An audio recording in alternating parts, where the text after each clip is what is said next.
Բարև ձեզ, եթերում հրապարակային շաբաթն է։ Այս շաբաթվա իրադարձությունները նորից քննարկելու ենք եթերում լրագրող հրապարակախոս Շաքե Ավոյանի հետ։ Շաբաթը հետաքրքիր էր նրանով, որ հետընտրական զարգացումները դեռ շարունակվում են եւ մենք բոլորս ուշադրությամբ հետևում էինք հատկապես սահմանադրական դատարանի նիստերին։ Այն պահին, երբ որ մեր հաղորդումը եթեր կգնա, արդեն սահմանադրական դատարանը կունենա արձակած իր վճիռը, սակայն մենք այս պահին դեռևս տեղյակ չենք, թե ինչպիսին պետք է լինի այն։ Թեպետ բարդ չէ իհարկե կանխատեսել, թե Հայաստանում սահմանադրական դատարանը ինչ որոշում կկայացնի։ Մենք տասնյակ տարիներ ականատես ենք եղել, թե սահմանադրական դատարանը ինչպես է հաստատել ցանկացած ընտրությունների արդյունքները, նույնիսկ այն ընտրությունների, երբ որ մենք հասարակությունը միահամուռ համոզված էին, որ դրանք կեղծված են։ Այս անգամ եւս պարզվեց, որ հասարակությունը ունի վստահություն, որ այդ ընտրությունները օրինական ու արդար չեն եղել են բազմաթիվ խախտումներ, կեղծիքներ, ճնշումներ, նախընտրական փուլում եղել են շատ անթույլատրելի իրադարձություններ եւ նույնիսկ ընտրությունների օրը եղել են կալանավորումներ, որոշ քաղաքական ուժերի նկատմամբ հատկապես բռնաճնշումներ։ Այս ամենով հանդերձ մենք վստահ ենք, որ սահմանադրական դատարանը հօգուտ քաղբայմանագրի, հօգուտ իշխանության է կայացնելու այդ որոշումը, որովհետև նույնիսկ այդ քննության ընթացքում արդեն երևաց, չէ, ինչպիսին կարող է լինել որոշումը, որովհետև նույն դատավորների կեցվածքից, հարցերից, իրենց տրամադրությունից, այդ ընթացող խոսակցությունից արդեն գծագրվում էր, թե ինչ արդյունք պետք է ունենանք։ Բայց նաև պետք է արձանագրենք, որ փաստերը շատ ամուր էին դիմող կողմերի եւ մենք տեսանք, թե փաստաբանները ինչքան լավ ներկայացրեցին այդ փաստերը դատարանում։ Կարծում եմ դու էլ ես հետևել, չէ՞, դատական process-ին։ Փորձել եմ հնարավորինս քիչ հետևել, ճիշտն ասած, բայց անհնար էր չհետևել։ Ուղղակի գիտեք, այսպիսի իրավիճակ է ստեղծվել, երբ պարզ հարցին տրվում է շատ բարդ պատասխան։ Ուղղակի մի պարզ հարց է տրվում։ Արդյոք ընտրությունների վրա ազդել է այդ 3 ընտրատեղամասերի հարցերից մեկն եմ ասում 3 ընտրատեղամասերի անվավերությունը եւ ես չգիտեմ ինչ կարելի է այդտեղ քննարկել ինձ թվում է ոչ մի իրավաբանական կրթություն չունեցող մարդուն որ բացատրեն ասեն մի քաղաքական ուժ անցնում էր հետո իրենց սխալների ինչպես է պատասխանում 8-ին պակաս ասում եկել են քվեարկել են չես հասկանում ինչ պատասխան է տալիս իրենց սխալների պատճառով 3 ընտրատեղամաս անվավերացել է եւ քաղաքական ուժը չի հայտնվել խորհրդարանում փոխվել է խորհրդարանի պատկերը սա ազդել է թե ոչ այսինքն մենք կարող ենք բառով կարելի է ասել այո ազդել է այո չէ մենք կարող ենք ասել որ կամ պիտի անվավեր չճանաչվեին այդ 3 տեղամասերի արդյունքները այդ դեպքում Բարգավաճ Հայաստանը հայտնվելու էր խորհրդարանում կամ անվավեր ճանաչվելուց հետո պետք է վերաքվեարկություն նշանակվի չէ ուրիշ տարբերակություն չուներ ուղղակի չես հասկանում էլի ուղղակի այդ քննարկումը նման է նրան որ ասենք արդեն դատավոր դարձած մարդը մասնագետը նորից վերածվում է փաստաբանի եւ փորձում է փաստաբանություն անել իշխող ուժի համար ապացուցել որ ձև գտնել հնչեցնելու այս ընտրություններում հակառակ կողմի կատարած սխալներ երբ որ դա չի քննարկվում այստեղ հայցով եկել են այլ հարց քննարկելու եւ դատարանը պետք է ամեն կերպ պահի քննարկումը այդ հոնում եւ պատասխանի այդ պարզ հարցին դա մի պարզ պատասխան բայց արդեն երևում է մենք չգիտենք ինչ կլինի ցավոք դու ճիշտ ես դուրս գալու ինչպես նախորդ հաղորդումներում ասել ես որ քո հույսը քիչ է արդեն ես էլ հույս չունեմ այդ մի քանի դրվագել նայելով ես հասկացել եմ որ սահմանադրական դատարանը պահպանելու է որոշումը կենտրոնական ընտրական հանձնաժողովի այնպես ինչպես կա չնայած կենտրոնական ընտրական հանձնաժողովը ոչ մի կերպ չկարողացավ հիմնավորել եւ մի փոքր փարատել այդ բոլոր կասկածները միևնույն է դա մնալու է հենց այդպես Գիտես, ես այս ընթացքում հետևում էի հանրային արձագանքներին եւ տեսնում էի, որ ինչ-որ մարդիկ կան, որ նույնիսկ զայրանում են, ասում են, ինչի է այս ընդդիմությունը դիմել սահմանադրական դատարան, ինչ հույս կա, ինչ իմաստ ունի, ժամավաճառությամբ են զբաղված, մեր ուշադրությունը հրավիրում են մի հատ շոու են սարքել եւ այլն։ Բայց ես վստահ եմ, որ այդ շոուի կարիքը կար, գիտես ինչու, որովհետեւ ի վերջո դա մի տեսակ լակմուսի թուղթ էր, հա։ Նախ ցույց տվեց Նիկոլ Փաշինյանի նշանակած կադրերի սնանկությունն ու անգրագիտությունը, հա։ Ցույց տվեց, որ կենտրոնական ընտրական հանձնաժողովի նախագահ է նշանակվել մի մարդ, որը իրավունք չուներ այդ պաշտոնը զբաղեցնելու, որովհետև ինքը հաստատապես ավելի վատ իրավաբան է, նույնիսկ վատ չի կարողանում նույնիսկ արդարացնել իշխանությունների արած կեղծիքները, ավելի վատն է, քան նախորդ իր բոլոր իր նախորդները։ Ցույց տվեց, որ Սահմանադրական դատարանում նշանակված դատավորների մի մասը իրենց տեղում չեն, իրավունք չունեն։ Օրինակ Սեդա Սաֆարյանը լավ կին է, ժամանակին փաստաբանությամբ է զբաղվել, բայց նա Սահմանադրական դատարանի դատավոր չի, Սեր Աստծո։ Այդ կինը այնտեղ ցույց տվեց, որ ինքը ի վիճակի չի, ինքը չի կարող, ինքը այդպիսի խորքային գիտելիքներ չունի, այդպիսի վերլուծական կարողություններ չունի, ինքը շնորհակալ է իրեն նշանակողին։ Հիշում ես կառավարության նիստում ասաց, ես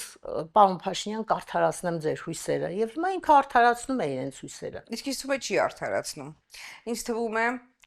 Փաշինյանը դիտելով այս նիստերը ամաչում է։ Իր հոգուխորքում, այո, ես վստահ եմ։ Նա ասում է չկադրել։ Մենակ այդ մարդը իրականում միայնակ ձեռք է բերել վարկանիշ։ Բայց նշանակած կադրերն են, այ որտեղից գնար կադրեր։ Ստացվում է իր շրջապատում չեն եղել ավելի լավ կադրեր։ Հասկանում ես, մարդը հաստատ ավելի լավ կադրեր կան երկրում։ Չէ՞ որ այդ ուսապարկ արտահայտությունը դուրս է եկել իրենցից։ Դա այդ հրաշալի արտահայտությունը նույնպես չի մտածել մեր ընդդիմությունը, չի ստեղծվել ընդդիմության կրեատիվության։ Իրենք են ասել, որ ուսապարկ էլ լիներ կհասներ կամ չգիտեմ կընտրվեր չի։ Մարդը միայնակ ձեռք է բերել վարկանիշ։ Միայնակ սենց չարչարվում է ամեն կերպ բոլոր այսպես մանիպուլյացիաները տերորի մեթոդները կիրառելով։ Եվ ինքը նայում է իր կադրերին եւ ապշում է, ասում է, ինչ են անում։ Իրեն դա ոչ մեկին չի կարող դուր գալ։ Այդ Սահմանադրական դատարանի նիստը, որտեղ խոսում էին Սեդա Սաֆարյանը եւ Վահագն Հովակիմյանը, աշխարհում ոչ մեկին չի կարող դուր գալ։ Եվ ես ենթադրում եմ, որ ինքը շատ ցավ է ապրում, որ արդարացնողները ահա այսքան ապաշնոր ձևով են դա անում։ Հասկանում եք, երբ որ այո, ես կարծում եմ, քանի մարդը կա նրա իր խորքի մեջ, նրա վրա խաչ քաշել չի կարելի այն իմաստով, որ չէ որ ինչ որ մի բանից կազմված է, պարունակություն ունի այդ մարդու էությունը։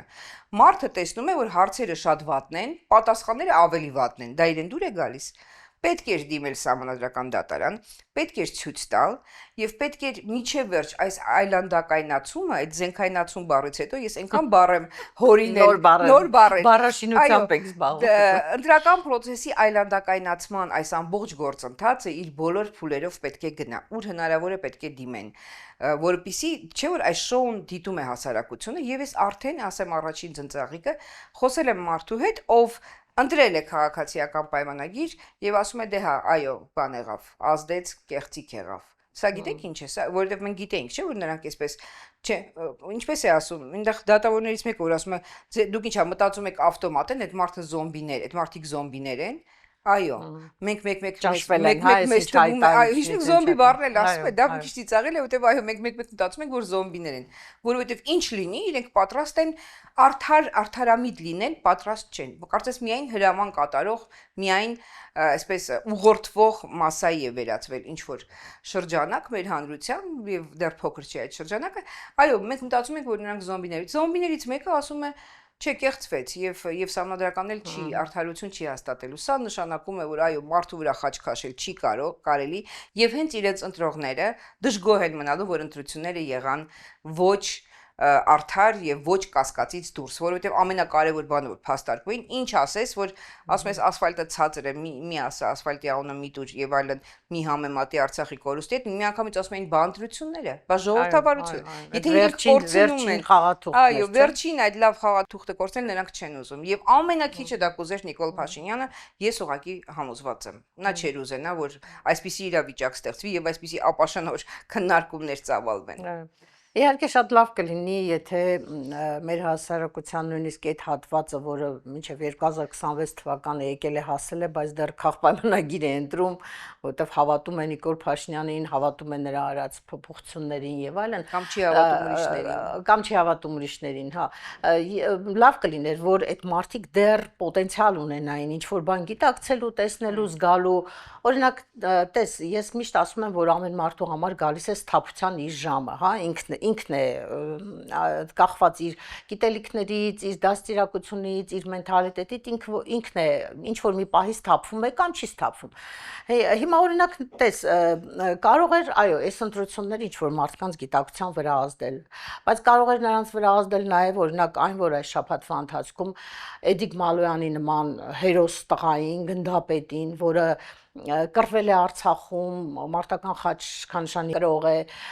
բազմաթիվ մարտերի է մասնակցել, բոլոր արցախյան պատերազմներին մասնակցել է եւ հերոսաբար է մասնակցել եւ այնպեսի սիրուն պատմություններ կան իր հետ կապված, թե ինքը ինչքան նույնիսկ անզեն վիճակում ինչքան արժանապատիվ է իրեն պահել թշնամու հետ հանդիպման ժամանակ։ Եվ այս տեսակ մարդուն ձերբակալում են ու կալանավորում են 2 ամսով, հայտարարելով, որ ինչ որ պետական գաղտնիք է, չգիտեմ ում փոխանցել եւ այլն։ Ես վստահ եմ, որ այդ մեղադրանքի տակ ոչինչ չկա։ Դա ինչ որ ժամանակ հետո պարզվելու է, որ դա շատ նման է այն դիվերսանտների, դասալիքների մեղադրանքներին, բայց ի վերջո, գիտես, կա սահմաններ, որը չպիտի անցնի իշխանությունը, չպիտի անցնի պետությունը, հա, չպիտի մարդկանց վաստակը, անունը, հեղինակությունը, պատիվը ջուրը նետի, բայց ահա տեսնում ենք փաստ։ Սահմանները սահմանազատվել են, Արմինե ջան, նաև քաղաքական դաշտում այդ սահմանները, որ մենք գիտեինք եւ դա եւ բարոյական, եւ օրենսդրական, եւ ամեն ձևով հստակված սահմաններ էին, այլևս չկան եւ նոր սահմաններ են հիմա գծված։ Մեկը մեկից ավելի այլանդակ, մեկը մեկից անթույլատրելի։ Այդ սահմանները նույնիսկ բարոյականության սահմաններն են անցել։ Եվ դրա համար ինչի մասին ենք մենք խոսում։ Մենք ունեցել ենք ահա այսպիսի ընտրություններ, դեռ պարզ չէ ինչ է լինելու, եւ նույնիսկ այդ բարոյական պահը, արժանապատվության պահը, որ մի քաղաքական ուժ, որի ձեռքում ուժ կա, սպասի, որ վերջանա գործընթացը եւ նոր շարունակի, նրանք այնտեղ պաշտոններ են բաժանում, ընտրություններ են անում, Սահմանադրական դատարանի որոշումը դեռ չկա, այո, դա նշանակում է արհամարել Սահմանադրական դատարանին։ Դա էլ իրենց սահմանադրական, իրենց նշանակած մարդիկ են, օրինական process է, բարձր դատարանը կարծիք պետք է հայտնի, նրանք դա արդեն հասցրել են պաշտոններ բաժանեն, իրարից նեղանան, մեկն են հանգստանալու եւ այսինքն մանդատներից հրաժարվեն։ Մարդկանց մեծ մանդատը չեն վերցնի։ Այսինքն իրենց համար միևնույն է Սահմանադրական դատարանը ինչ կորոշի կամ իրենք կանխակալ գիտեն, որ Սահմանադրական դատարանը կորոշի այնպիսի բան, որ իրենց գործողությունների որևէ կերպ չի ազդի։ Բարձր դատարանին կարելի է այդպես արհամարել։ Չէ՞ որ կարելի է սպասել։ Ախր այս տապողականությունը ես իրոք կարծես թե մի օր ավել ղեկավարելու, մի օր ավել կարևոր որոշման մասին հանրությանը հայտնելու իրենց ուժը, իրենց վստահությունը, մի օր ավելի այսպես իշխանության մեջ Չէ, ոչ միայն դա, Շաքե ջան, ինքը նաև իրենք նաև այդ քայլերով հրահանգ են իջեցնում Սահմանադրական դատարանը, ինչպես այդ գիշերը հունիսի 7-ին դեռ քվեաթերթիկները չհաշված ինքը հայտարարեց, որ ես հաղթող եմ ճանաչվել եւ միանձնյա իշխանություն եմ ձևավորելու, այնպես էլ հիմա Սահմանադրական դատարանի որոշումը չեղած չի կարող ինքը հրահանգ իջեցնել առանց ցուցադրական, իսկ մենք հասկանում ենք, չէ՞, որ դրա խնդիրը չկա ընդհանրապես։ Նույնիսկ հրահանգի կարիքը չկա, մարդիկ կաշվից դուրս են գալիս եւ լիքը սխալ բաներ են անում, ահա որ սխալ մտքեր են արտահայտում մենակ այն նպատակով, որ կատարեն այդ հրահանգը։ Կարիքը չկա հնչեցնելու, SMS գրելու կարիքը չկա, նրանք անելու են իրենց խոստացածը, արդարացնելու են ինչքան կարող են, բայց չսպասես, ինքը նաև հանրությանն է դրանով ազդակներ փոխանցում, խաղում ընտրաբան խաղեր են կազմակերպվում, այսպես ասած, սիրողական մակարդակի ընտրություններ են կազմակերպվում, արդեն հայտարարել են ով է ազգային ժողովի նախ, երբ որ դատարանը, բա որ Սահմանադրական դատարանը գտնվի այդպիսին եւ չեղարկի ընտրությունները, դա ամոթ չի լինելու, ասենք, որ արդեն շնորհակալություն են հայտնել, արդեն շնորհավորանք են ստացել եւ եթե նկատեցիր այս վերջի բրիֆինգի ժամանակ հենց մեր լրագրողը այդ հարցը ուղղեց Նիկոլ Փաշինյանին, ասաց դուք ինչու չեք հարգում Սահմանադրական դատարանը, ինչու չեք սպասում, որ վճիռ լինի նոր ընտրություններ կատարեք ձեր բան։ Գիտես ինչ պատասխանեց, ասում է, բայց նայեք, ասում անդիմությունն էլ ամբողջ օրը քննարկում է, մանդատը վերցնեմ թե չվերցնեմ, ասում է, ինչ տարբերություն, ասում է, անդիմությանը կարելի է, ասում է, մինչև Սահմանադրական դատարանի անդիմությանը կարելի է, ձեզ չի կարելի։ Այո, այդ տարական բանը մարդը չի հասկանում։ Անդիմությանը կարելի է շատ բաներ, որ իշխանությանը չի կարելի։ Եվ ընդդիմության ձեռքերը այդքան բաց չեն, ինչքան իշխանության ձեռքերը, դա էլ պետք է հաշվի առնել, այո, ընդդիմությունը կարող է խաղալ իր գրասենյակում կառավարության կաբինետ հայտարարել, ստվերային կաբինետ, ինչպես եւ ասել են իրար վարչապետ, անվանեն մեկն էլ ուսին կարող նախարար, կոչ, ինչ ուզում են անեն, բայց դուք իշխանություն եք։ Այո, դու պիտի հարգես պետական ինստիտուտները, ոչ թե։ Ինչպես ձեր նշած դատավորը մնացել է փաստաբան եւ չի գիտակցում բարձր դատարանի ներկայացուցիչ լինելը, վարչապետը, որը շատ հաճախ ասում է ինչպես եք խոսում վարչապետի հետ եւ այլն, ամեն ինչ ուզում է այդ ուժը ցույց տալ, ինքը մնացել է ընդդիմադիր գործիչ։ Ինքը մնացել է ընդդիմադիր գործիչ։ Բառացի պետության համար պատասխանատվություն կրող որպես պետական գործիչ մենք այսօր չունենք, ես չեմ տեսնում։ Մենք չունենք պետական գործիչներ։ Այս ամբողջ process-ը խաղի է նման։ Խաղի, որ այսպես արտադրություն կկա, չէ՞, մինչ տղաները քարկոծում էին գործերին զվարճանալու համար, գործերը սատկում էին իրականում։ Մինչ բոլորը զվարճանում են եւ խաղով են զբաղված, պետությունը վնասվում է իրականում, որովհետև հերթով քանի ինստիտուտ կարելի է անվանազրկել եւ վարկաբեկել։ Ախր սահմանադրական դու ասում ես չկար առաջում, նախկինում էլ չի եղել համարձակ, ոչ, նախկինում մենք ամեն անգամ էլ իմացել ենք, որ հնարավոր է սահմանադրական դատարանը դուրս գա վերահսկողությունից եւ կատարի անսպասելիորեն եւ եղել է այդպիսի միջը միշտ ռոմանտիկ են եղել սակայն բայց հիմա մենք էլ ռոմանտիկ չենք ես այդպես որ ասում եմ կարծում ես ես եմ հավատում ես եմ խաղի մեջ ասում եմ հա հավատում ենք ես իրենց շանս եմ տալիս ես իրենց շանս եմ տալիս ասում եմ մի եղեք այնպիսին ինչպիսին կաք դուրս եկեք ձեր այդ վիճակից դարձեք իրականում դատավոր ես իրենց ես ասում եմ ես հավատում եմ բայց ինչա կարող պատահի ես հավատում իհարկե չեմ հավատում եք թույլ չեն տալիս որ հավատաս ես գիտեմ որ սահմանադրական դատարանը անակնկալ մեզ չի մատուցելու եւ դու ես այդ հարցում ճիշտ քո հետ վիճելով եւ այսպես բանավիճելով ասելով թե հնարավոր է ես իրականում գիտեմ որ դու հաղթելու ես այս մենամարտում ուզեի պարտված լինել այս դեպքն է մենք խոսում ենք անընդհատ դեմոկրատիայի տարբեր դրսևորումների մասին հա խոսում ենք մեր հույսը այն է որ դեմոկրատական արժեքները աշխատում են օրենքը կգործի սահմանադրական դատարանը կգործի եւ այդ նույն բրիֆինգում մեր լրագրողներից մեկը հարց է տալիս Նիկոլ Փաշինյանին ասում է դուք ինչպես եք գնահատում Իլհամ Ալիևին եւ Ադրբեջանը որպես պետություն որպես պետության ղեկավար արդյոք համարում եք որ ինքն ավելի բռնապետ է քան դուք թե դուք եք ավելի բռնապետ քան ինքը դե բարձր չէ որ վրթովում է եւ երևում է այդ իր վրթովմունքը իր պահվածքից եւ գիտես ինչ է պատասխանում ասում է ես բռնապետ եմ թե ոչ ասում է դրա մասին խոսում է այն որ դուք կանգնել եք այդտեղ եւ հետո էլ եք կանգնելու այդ նույն տափակ հարցերը ինձ ուղղելու եք ուզում եմ ասել որ այդ հարց տալու իրավունքը արդեն ժողովրդավարության դրսևորում է բայց եթե դու մարդուն ձերբակալում ես քո հրահանգով իրավապահ մարմինը մտնում է նրա տուն խուզարկում է բռնում է տանում է իսկ ինչ էր լինելու դա բռնապետության թիվ 1 ցուցանիշը դա է միայն այսպես ասել որ տես դու ինձ հարց ես տալու ես ժողովրդավար եմ այո դու տես ինչ պրիմիտիվացել է ժողովրդավարության որում դա ասում է մարդ որ լրագրող է եղել եւ աշխարհի տակի հարցերն է տվել բոլոր հարցերը տվել է ժամանակին վատ բնութագրերն է տվել դու շատ լավ կհիշես որ Երիցյան պաշտոնյակար քաղաքավիացիայում որը ուղակի արգելել էր հայկական ժամանակ թերթի արկայությունը օթանավի մեջ դնում էին փաթեթը հիշում ես հիմա չկա էլ այդ փաթեթները ժամանակներ եւ ինքը այդ մարդուն անվանեց դեգեներատ գրեց թերթում դեգեներատ դատական process որ այդ մարդը դատականը պարոն Երիցյանը դիմեց դատարան արեց բայց ես մտածում եմ ինչպես այո դե ինչ գնաս ապացուցես ասես բան դե մի խոսքով եւ մի մարդ ով որ պաշտոնյային իր թերթը օթանավից անելու համար քաղաքացիայի վարչության պետին անվանել է դեգեներատ ինքը կարծում է որ հիմա է ժողովրդավարությունը երբ ենք համարձակում ենք իրեն հարց տալ բայց քեզ ինչ եղավ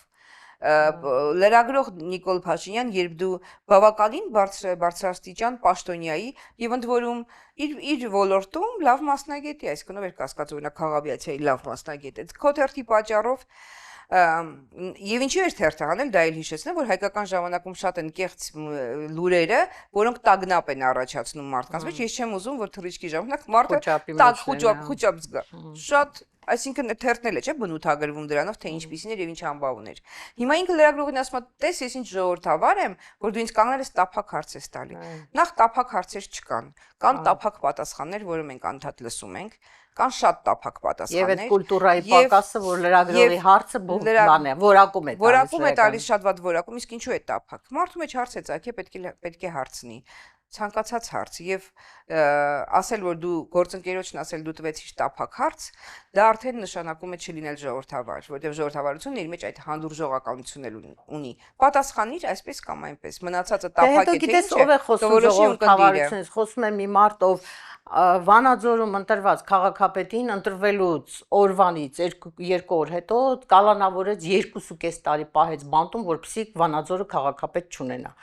Գյումրիի քաղաքապետին իր ընտրությունից 2-3 ամիս հետո գործ սարքեցին, հիմա էլ անհասկանալի այդ գործի ճակատագիր ինչ ալնում նորից կալանավորեց հիմա հայտարարում է որ երկու քաղաքում էլ մենք պետք է նոր ընտրություն կատարենք հատկապես Գյումրիի վրա այո շատ ժողովրդավարություն է աշխարհում եթե գտնեք այս որ դուք պատմեցիք աշխարհում գոնե մեկ այդպիսի երկիր գտնեք համեմատեք ինչի Ադրբեջան իսկ կարծում Ադրբեջանում էլ այդպես չի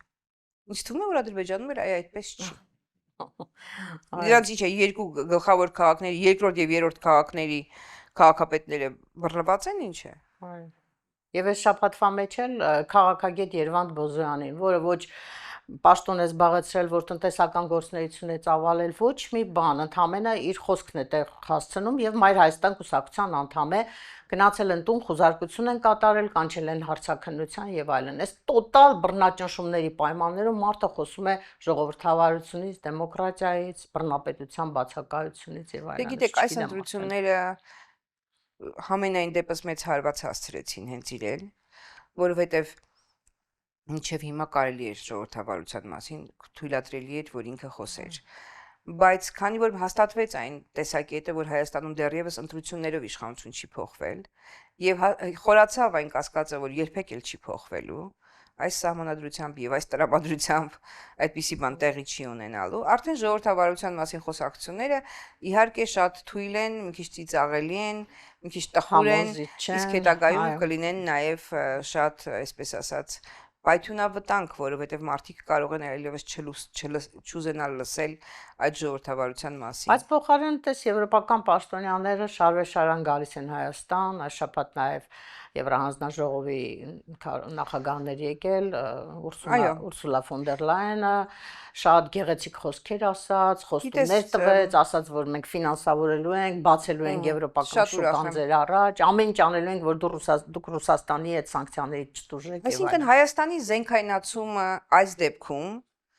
Նիկոլ Փաշինյանը ընդունելի է համարում, որովհետեւ ֆոն դեր Լայենը չէր գալու եւ չէր ասելու որ Շատ լավ, մենք ձեր առաջ կբացենք մեր բազմամիլիոնանոց շուկան, եթե չլիներ Ռուսաստանի հետ խնդիրը, այսինքն մեր Ծիրանի, մեր բանջարեղենի միջոցով զենքայնացվում է Հայաստանը Ռուսաստանի դեմ։ Եվ դա մեզ համար լավ բան չի կարող լինել, բայց երբ որ Ցեղասպանության հարցի ընդունմանն է վերաբերվում հարցը, այդ դեպքում Նիկոլ Փաշինյանն ասում է, որ ինքը թույլ չի տալու այդ հարցի զենքայնացումը չի ընդունում։ Գիտեք, բարերն այլոց, ես կարող եմ ասել, որ դա հետաքրքիր, այսպես ինչեւ մտքներովս չէր անցել։ Բառաստեղծման, բառակազմակերպման առումով մենք ոչ չենք քննադատում Նիկոլ Փաշինյանին։ Ցեղասպանության զենքայնացումը։ Բայց չէ որ Միջև հիմա այդքան պետություններ, որ ընդունել են ցեղասպանությունը, դրանցից մի մասը, այո, ունեցել են իրենց սեփական շահը, իրականությունը, արդարությունը ճանաչելու գործում։ Եթե նա ունի շահ, դա չի նշանակում, որ չի եղել ցեղասպանություն եւ մենք չպետք է շնորհակալ լինենք, որ մեր վիշտը ընդունում են։ Եվ նշանակում է հակա այդ զենքայնացումը մեր խնդրի միայն օգուտ է Թուրքիային։ Իսկ զենքայնացումը Ծիրանի եւ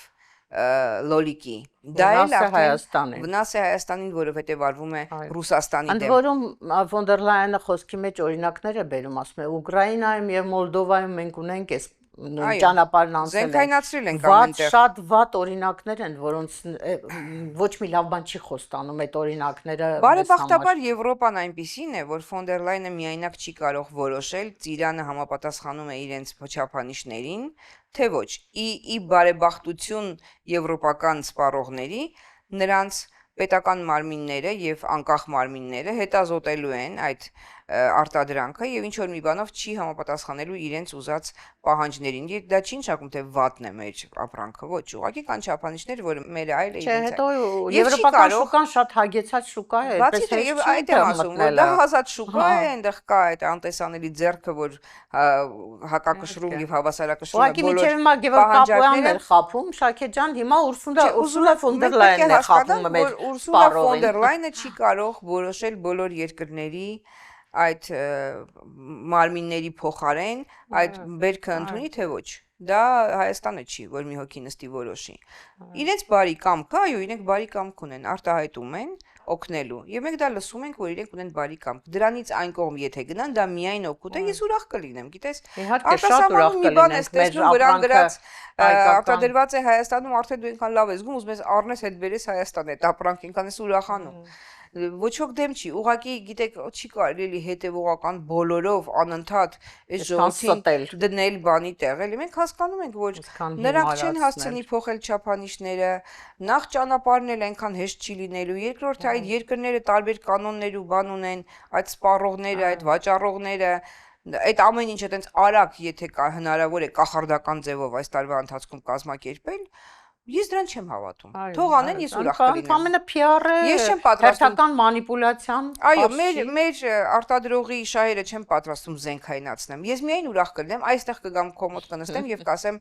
ներողություն, որ ես կասկածում էի, նրանք դա արեցին։ Ուղղակի այդպիսի բան չի լինի։ Չէ, նույնիսկ եթե խորանում ես, այդ նույն ֆոն դեր Լայենի խոսքում ինչ որ թվեր էր ասում, չէ, 18 միլիոն դոլար, եվրո, չեմ 200 միլիոն եվրո, այդ փոքրիկ աննշան գայթակղություններով այս մարտիկ էլ էս մեր հայ մարդն էլ այդ միլիոնների բանը իր գիտակցության մեջ բան է աշխատում։ Եթե նույնիսկ հաջողվի մթերքը տանել, միևնույն է, մեր շահերը կապված այ Ռուսաստանի շուկայի հետ, աշխատանքի շուկայի հետ։ Դե թող մեր 2 միլիոն Ռուսաստանում ապրող աշխատող մեր հայրենակիցներին էլ թող տանեն Եվրոպա, կարող ես չուզեմ։ Թող տանեն Եվրոպա, աշխատանքի տեղավորեն, չնեղացնեն, վիզային ռեժիմ չդարձնեն մեզ իրենց տեսնելու բանը հնարավորությունը։ Թող դա էլ անեն, այսինքն նույնիսկ եթե այդ ծիրանը փրկվեց, մենք չենք փրկվում դրանով, էլի։ Մենք կապեր ունենք, այնպիսի կապեր ունենք, որոնք պետք է հաշվի առնել։ Դրանք մարդկային, դրանք կենսական կապեր են։ Հարյուրամյակների ընթացքում ձևավորված շատ երկար ձևավորված, ես էլ կուզեի, որ Եվ հետո գիտեք ինչ է, հիմա խոսում են Ռուսաստանը էսպիսի երկիր է, այնպիսի երկիր է, դա ինձ ինչ է վերաբերում։ Դա ինչի՞ պիտի հայ մարդուն հուզի թե Ռուսաստանում ինչ կարգեր են տիրում։ Այդ կարգերը կարող են փոխվել։ Ռուսաստանը մնալու է իր տեղում։ Դա Ռուսաստանի քաղաքացիների խնդիրն է։ Դուք ձեր երկրի դարդը լացեք։ Դուք մտածեք թե Հայաստանում ինչպիսի կարգեր են հաստատվում։ Ցեղասպանության ենթարկած պետություններից ուզում եք բարեկամ դառնաք, ոչ իման հաշվի չեք առնում։ Ռուսաստանի ներքին հարցերն եք հաշվի առնում։ Ռուսաստանի հարաբերությունները այլ երկրների հետ եք հաշվում։ Մարդիկ կամ Պուտինին այնպես են ատում, ոնց որ Աթաթուրքին չեն ատում կամ չգիտեմ Էրդողանին չեն ատում։ Ինչի՞ կատում Պուտինին։ Ղարաբաղի կորուստից հետո շատ հասկանում եմ այդ մարդկանց, որ ատում են, որովհետև դու էլ չես հասկանում ինքը, ասենք, կարող էր թե չէր կարող։ Ցեղասպանող պետության ղեկավարին Ալիևին չեն ատում, Պուտինին են ատում։ Դե դա զարմանալի է, հասել է տաշճանի։ Իհարկե նրան ասում ենք, այո, ինչ մի կողմ են դնելու բարեկամանալու ենք, որովհետև պետք է բարեկամանալ։ Իսկ նրան ասում են ամեն ինչ մի կողմ ենք դնելու թշնամանալու ենք, որովհետև մեզ չօգնեց, որ այն մեր թշնամին մեզ խառնել են իրար ամեն ինչ։ Այսօրվա ասածը, վաղվա ասածի հետ եւ մյուս օրվա ասածի հետ բացարձակապես չի բռնում։ Զենքայնացնում են ամեն ինչ, ինչ իրենց պետք է, այդ բառը պատահական չի, մտածել Նիկոլ Փաշինյանը։ Ինքը զենքայնացնում է, ասենք, սրտիկը, ինքը զենքայնացնում է պերաշկին, ինքը զենքայնացնում է, ինչ իրեն պետք է զենքայնացնում է։ Եվ հիմա ինչի մասին է խոսքը։ Օրինակ ես շնորհակալ եմ ցանկացած երկրից, ով որ պատմության որևէ պահի, թեկուզ իր շահերը համընկնելով հիշի եւ իմանա, որ իմ ժողովուրդը ենթարկվել է ցեղասպանության։ Եւ ամենաշատը ես հрьяաներից էի դա սպասում իմ ամբողջ գիտակցական կյանքում։ Ամենաշատը իրենք պետք է, ամենաշուտը իրենք պետք է դա ընդունեին եւ ամենակիչը իրենք պետք է նորից իրականացնեին գործողություններ, որոնք նման լինեին ցեղասպանության։ Այսինքն իմ պահանջները հրեա ժողովրդից այս առումով շատ ավելի հստակ են։ Եվ եթե իրենք ընդունել են, եթե չի ուզում երկիրը դա համարի լավ բան եւ չի ուզում է դա համարել Թուրքիայի դեմ մի բան, բա ցեղասպանությունը Թուրքիան է արել։ Բա Թուրքիայի դեմ, այո։